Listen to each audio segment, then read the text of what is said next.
Hello friends, இந்த வீடியோவில் நம்ம என்ன தெரிஞ்சுக்க போகிறோம் அப்படின்னா ராஸ்பெரி பை அப்படின்னு சொல்லக்கூடிய மாடியூல். அதாவது இதை ஒரு கண்ட்ரோலர்னு சொல்லலாம், அதே மாதிரி மினி கம்ப்யூட்டர்னு சொல்லலாம்.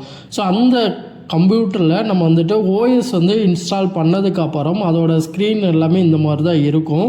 ஸோ இதில் வந்து பார்த்திங்கன்னா நான் ஆல்ரெடி வந்து பார்த்திங்கன்னா கீபோர்ட் மவுஸ் எல்லாமே இன்டர்ஃபேஸ் பண்ணிவிட்டேன், மானிட்டர் எல்லாமே இன்டர்ஃபேஸ் பண்ணிவிட்டு, ஸோ அதில் நான் ஒரு கம்ப்யூட்டரில் எப்படி வந்துட்டு ப்ரௌஸ் பண்ணணும் அது மாதிரி நம்மளோட இன்டர்நெட்டை நம்ம வந்து லாகின் பண்ணிவிட்டு ஒய்ஃபை இன்டர்ஃபேஸோட நம்ம எனேபிள் பண்ணிக்கலாம். ஸோ எனேபிள் பண்ணிவிட்டு நான் வந்துட்டு இன்டர்நெட் மூலமாக லாகின் பண்ணிக்கலாம். ஸோ நார்மல் சிஸ்டமில் எப்படி நம்ம ப்ரௌஸ் பண்ணுவோமோ அந்த மாதிரி ப்ரௌசர்ஸ் எல்லாமே நமக்கு இதில் அவைலபிளாக இருக்கும்.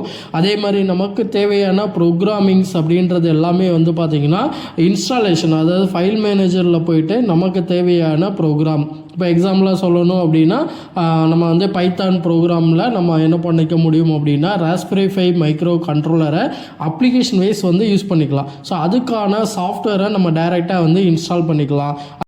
ஸோ சாஃப்ட்வேர் இன்ஸ்டால் பண்ணுறதுக்கு ப்ரிஃபரன்ஸ் அப்படின்னு சொல்லக்கூடிய ஆப்ஷனில் நம்ம உள்ளே போனோம் அப்படின்னா ரெக்கமெண்டட் சாஃப்ட்வேர் அப்படின்னு சொல்லிட்டு ஒரு ஆப்ஷன் இருக்கும். ஸோ அந்த ரெக்கமெண்டட் சாஃப்ட்வேருக்குள்ளே போயிட்டு நமக்கு என்னென்ன மாதிரியான சாஃப்ட்வேர்ஸ்லாம் ஆல்ரெடி இன்ஸ்டாலேஷனில் இருக்குது அப்படின்றத நம்ம என்ன பண்ணிக்கணும் அப்படின்னா சர்ச் பண்ணி பார்த்துக்க முடியும்.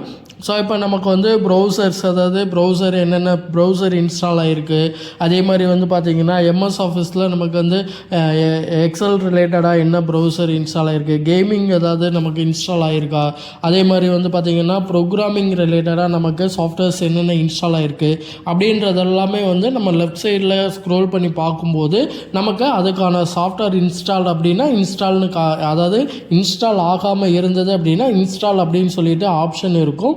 அந்த ஆப்ஷனில் நம்ம போய்ட்டு டைரெக்டாக இன்ஸ்டால் கொடுத்துட்டோம் அப்படின்னா சாஃப்ட்வேர் வந்து நமக்கு வந்து இன்ஸ்டாலேஷன் வந்து ஆக ஆரம்பிச்சிடும். அப்போ நமக்கு தேவையான சாஃப்ட்வேரை நம்ம டைரெக்டாக வந்து ராஸ்பெரி பையில் இருந்தே நம்ம என்ன பண்ணிக்க முடியும் அப்படின்னா சாஃப்ட்வேரை டவுன்லோட் பண்ணி இன்ஸ்டால் பண்ணிக்க முடியும். ஸோ இந்த மாதிரி தான் நம்ம வந்து ராஸ்பெரி பை ஆஃப்டர் ஓஎஸ்க்கு அப்புறம் நம்ம வந்துட்டு இதை இந்த மாதிரி தான் யூஸ் பண்ணுற மாதிரி இருக்கும். ஸோ இந்த வீடியோ உங்களுக்கு யூஸ்ஃபுல்லாக இருந்தது அப்படின்னா இந்த வீடியோ லைக் பண்ணுங்கள், உங்களோட ஃப்ரெண்ட்ஸ் யாருக்காவது தேவைப்படும் அப்படின்னா ஷேர் பண்ணுங்கள். தேங்க்ஸ் டு வாட்சிங்.